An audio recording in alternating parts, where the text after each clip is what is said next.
This is part 2 for the read-along for Unit 3.06, Impressionism 2 with quiz. Impressionism in Japanese art. Master of movement. Though labeled an Impressionist, Degas stood apart from that style in several ways. While most Impressionists chose to paint outdoors, Degas was not concerned with the effects of natural light on a scene and thought that artists should carefully compose paintings in a studio with artificial light. So he's put in this group with the other Impressionists, but as we know, the Impressionists were all about natural light. They like to paint on plein air, which is outside. Most Impressionists chose to paint outdoors. Degas was not concerned with the effects of natural light on a scene, and in fact, he thought artists should carefully compose paintings in a studio with artificial light. So he thought painting should be done indoors, that you should take artificial light and get the light in the painting exactly the way you want it before you paint it, rather than just going along with however the lighting looked outdoors. Degas did adopt some Impressionist techniques, however, including the use of vibrant color and short brush strokes. Using oil paint or pastels, he applied energetic strokes of line and color. Movement was most important for Degas, and his mastery of line and anatomy allowed him to show movement as no one else ever had. In Four Dancers, Degas captured movement through brushwork, in the body positions of the dancers, and in the strong diagonal of the luminescent white shoulders and arms, which leads the viewer into the scene. So even though he doesn't like to paint on plein air, and he believes in being in a studio and using lighting that he can manipulate and get it how he wants it, he did adopt some Impressionist techniques like vibrant colors, so bright colors, short brush strokes. Using oil paint or pastels, he applied energetic strokes of line and color. So instead of trying to blend everything perfectly and make it look super realistic, he liked these energetic strokes of line and color because they're more expressive. Movement was most important for Degas, so he wanted you to look at his painting and get a sense of movement. His mastery of line and anatomy allowed him to show movement as no one else ever had. In Four Dancers, this painting here, Degas captured movement through brushwork, in the body positions of the dancers, and in the strong diagonal of the luminescent white shoulders and arms, which leads the viewer into the scene. So, brushwork, you can see how this is kind of, you can tell that the paint has been applied like in their skirts pretty quickly. The body positions of the dancers, they're not just standing still facing directly forward at the viewer with their arms down by their sides. They're all sort of posing, they're moving their arms, they're in these kind of dancerly positions with their bodies. And in the strong diagonal of the luminescent white shoulders and arms. So this diagonal that we're talking about is right here.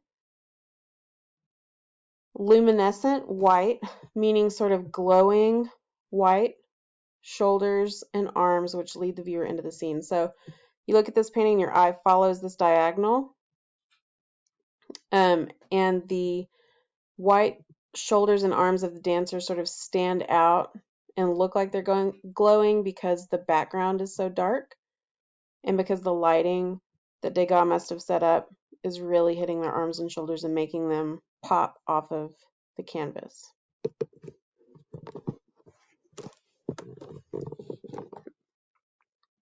Four Dancers by Degas. Ballet was one of Degas' favorite themes. He produced hundreds of artworks in oil and pastel based on ballet scenes.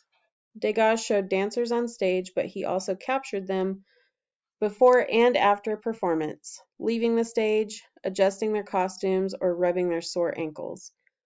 So, ballet dancers are actually the thing that Degas is probably the most famous for. He did hundreds of paintings in oil and pastel based on ballet scenes. He loved painting ballet dancers.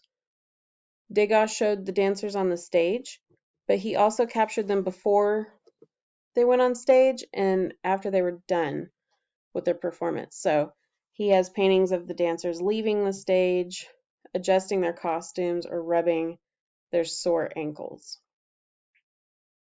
Dance masters demanded that performers work hard, and Degas wanted to convey that idea too. He liked to paint subjects as if through the keyhole, he once said. So instead of showing ballet dancers as perfect, almost, like perfect sculptures, he wanted his paintings to show them almost like they didn't even know he was there. So like he's looking through a keyhole and he's showing what it's really like to be a ballet dancer, which is a theme that runs with all of the Impressionist artists. They wanted to show uh, real life. They wanted to show how things really are, and they didn't want to make things seem more perfect than what they actually were. So he's wanting to show these dancers as the hard workers that they really are. In Four Dancers, Degas blended blues and greens in the background and created a vibrant contrast by using the complementary colors to blue and green in the dancers' red and orange costumes and hair. Degas outlined the dancers' arms and heads in dark color to set them apart from the background and emphasize their motion through space.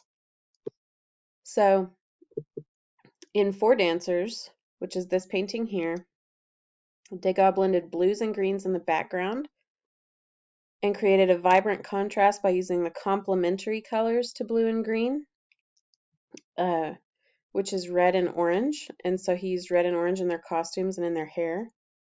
He outlined the dancers' arms and heads in dark color to set them apart from the background and emphasize their motion through space.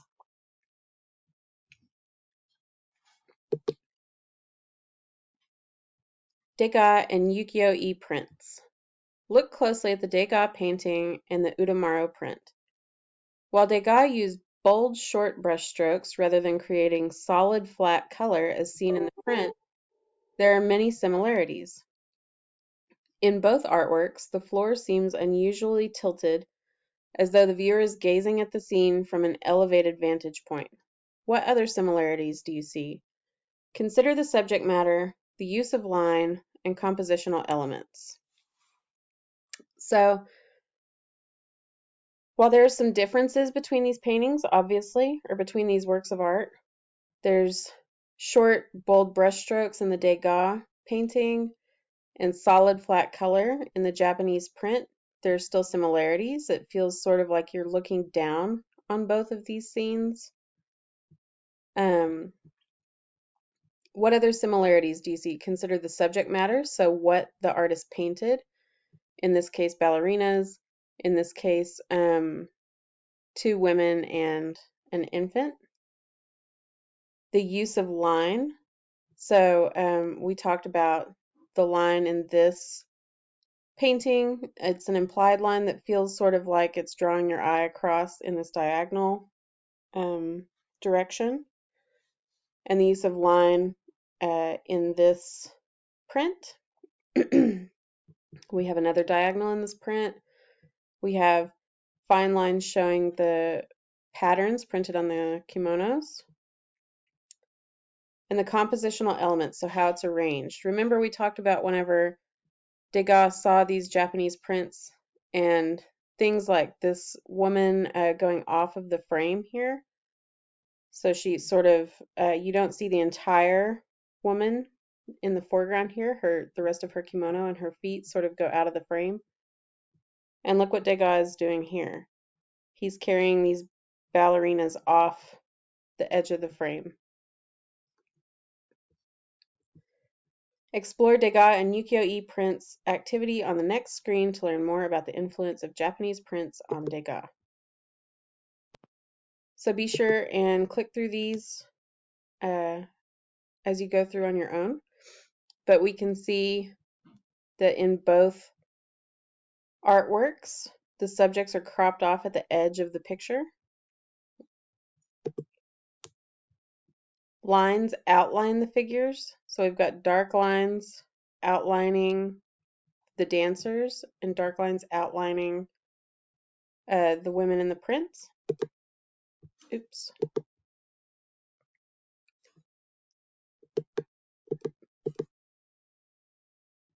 We've got figures placed off center, creating an asymmetrical composition. So everybody is kind of piled over on the right on the Japanese print, and everybody is off to the left in the Degas painting.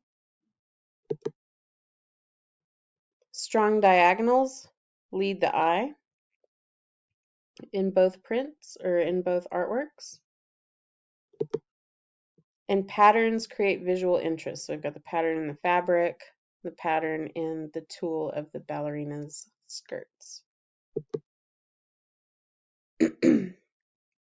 Degas and photography.